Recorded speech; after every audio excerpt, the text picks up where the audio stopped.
मैं ये कह रही हूँ कि भारत को उसके साथ खड़े होना चाहिए। एंड तक जरूर देखना, मेरा रिएक्शन जरूर सुनना, बहुत इंटरेस्टिंग होने वाला है। ये जिसके ऊपर जुल्म हो रहा है, जिसके साथ कोई नहीं है, भारत को उसके साथ खड़े होना चाहिए, ना कि साथ में कोई नहीं है। इसके साथ जुल्म हो रहा है। Of course Palestinians and Gaza के साथ, सबसे पहले इजराइल के साथ है।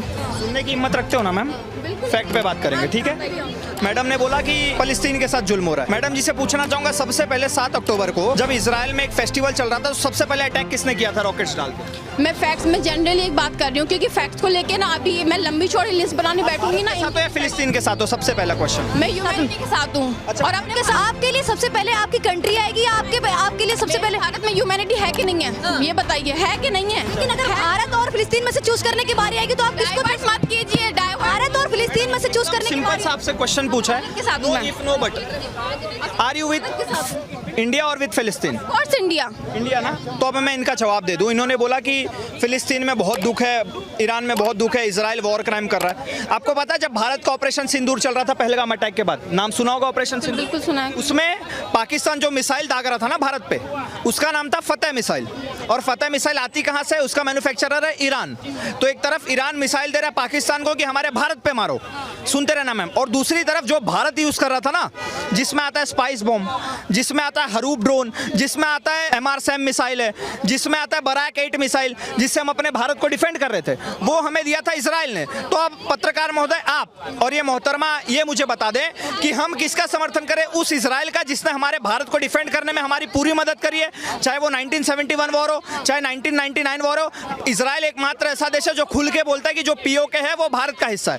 तो जो इजराइल हमारा समर्थन कर रहा है हम उसका समर्थन करें, या फिर जो ईरान पाकिस्तान को मिसाइल दे रहा है कि लोग भारत पे मारो, हम उसका समर्थन करें? तो एक एक करके सारे पॉइंट्स को कवर करने की कोशिश करते हैं। सबसे पहले इस वीडियो में मेरे भाई ने अक्टूबर के महीने की एक डेट चुनी और इन्होंने ये बताने की कोशिश की कि इस डेट से पहले सब कुछ बहुत अच्छा था, सब बिल्कुल सही था, और जो सबसे पहला अटैक किया गया वो अटैक पैलेस्टाइन की तरफ से, गाजा की तरफ से किया गया। जबकि हकीकत ये है कि इनको पास्ट में जाने की ज़रूरत है और पास्ट में जाके देखना चाहिए कि 10 साल पहले, 20 साल पहले, 40 साल पहले क्या क्या हुआ, कितना ज़्यादा जेनोसाइड किया गया, कितना ज़्यादा मासूम लोगों को मारा गया, कितने ज़्यादा फिलिस्तीन के, गाजा के मासूम लोगों की हत्याएँ की गई, ये इनको जानने की ज़रूरत है। और इससे भी और पीछे जाने की ज़रूरत है, जाना चाहिए वहाँ जहाँ से ये रूट कॉज शुरू होता है, रूट कॉज का ओरिजिन शुरू होता है।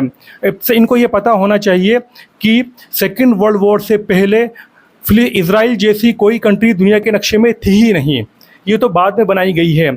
सेकेंड वर्ल्ड वॉर के टाइम जब हिटलर ने यहूदियों का जेनोसाइड किया, और ये भी एक कंट्रोवर्शियल स्टोरी है, मतलब इस स्टोरी के ऊपर भी इस थ्योरी के ऊपर भी कई सारे कंट्रोवर्सीज है कि सही है या नहीं है, कितने ज़्यादा यहूदियों को मारा गया उसके ऊपर भी एक कंट्रोवर्सी है। लेकिन बहरहाल पॉइंट यही है कि अगर यहूदियों का जेनोसाइड किया गया और जेनोसाइड करने के बाद में जब उनको ऐसा प्रेजेंट किया गया कि ये दुनिया के सबसे ज़्यादा सताए हुए लोग हैं, सबसे ज़्यादा सताई हुई कौम है, सबसे ज़्यादा विक्टिमाइज्ड है, और इनके लिए अब एक ज़मीन तलाश करने की ज़रूरत है, और फिर उसके बाद में एक एक्शन प्लान बनाया गया। और UN ने 1947 में फ़िलिस्तीन के पार्टीशन का जो प्लान प्रपोज किया था, उस प्लान के तहत 56% ज़मीन यहूदी को दी जानी थी और 43% ज़मीन अरबों को दी जानी थी।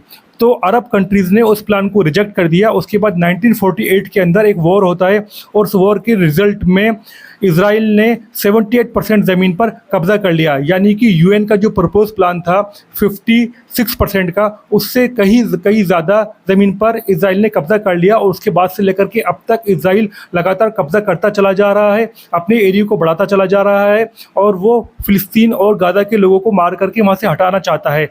यही है असल झगड़े की जड़।